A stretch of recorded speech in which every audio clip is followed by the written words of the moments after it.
kami akan membahas tentang proses sistem pencernaan pada manusia. Nah, simak yuk videonya. Nah, ada yang tahu apa itu sistem pencernaan? Jadi, sistem pencernaan atau sistem gastrointestinal itu terdiri dari organ-organ pencernaan yang dibagi menjadi dua kelompok utama, yaitu organ dalam saluran pencernaan dan organ pencernaan pelengkap. Organ-organ saluran pencernaan itu meliputi mulut, esofagus atau kerongkongan, lambung, usus halus, usus besar, rektum, dan anus. Sementara itu, organ-organ pencernaan pelengkap adalah mulut, kantung empedu, kelenjar air liur, hati, dan pankreas. Ini ada organ-organ pencernaan manusia. Yang pertama yaitu mulut. Mulut berfungsi sebagai tempat masuknya makanan dan dimulainya proses pencernaan. Jadi ini karena di dalam mulut itu terjadi pencernaan secara mekanik oleh gigi dan kimiawi oleh enzim amilase. Gigi itu akan menghancurkan makanan jadi ukuran yang lebih kecil, sehingga memudahkan enzim amilase bekerja. Lanjut yang kedua yaitu faring dan esofagus.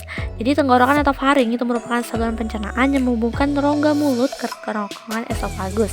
Jadi makanan yang ditelan dari mulut masuk ke melalui faring dan teruskan ke kerongkongan. Dinamakan ada gerakan peristaltik. Terus ada lambung ya. Di lambung itu jadi pencernaan kimiawi, itu dimana makanan dicerna oleh enzim dalam getah lambung yang dihasilkan oleh sel kelenjar dinding lambung.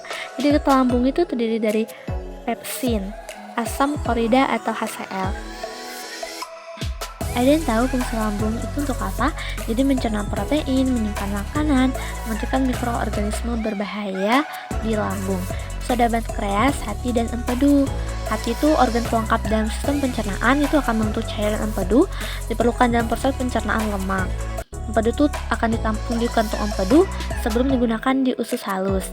Jadi kantung empedu itu fungsinya menyalurkan empedu ke usus halus ya. Kalau hati yang akan menghasilkan empedu. Lalu ada pankreas, itu berfungsi untuk memproduksi enzim pencernaan untuk mencerna karbohidrat, protein, dan lemak di usus halus. Nah, selanjutnya itu ada usus halus, itu merupakan organ pencernaan yang terletak di antara lambung dan usus besar. Bentuknya itu berupa saluran dengan panjang sekitar 670 cm sampai 760 cm. Lalu ada usus besar, itu organ pencernaan yang terhubung dengan usus halus. Sisa makanan yang tidak bisa dicerna dan diserap tubuh itu lalu akan diteruskan ke usus besar. Karena usus besar itu untuk membusukkan sisa makanan tadi membentuk feses dengan dibantu oleh bakteri Escherichia coli atau E. coli. Yang terakhir ada anus, berfungsi sebagai tempat pembuangan zat sisa makanan atau feses. Sekian, terima kasih. Nah, makasih ya udah nonton video ini. Ini untuk menambah pengetahuan dan wawasan kita dalam sistem pencernaan tubuh manusia.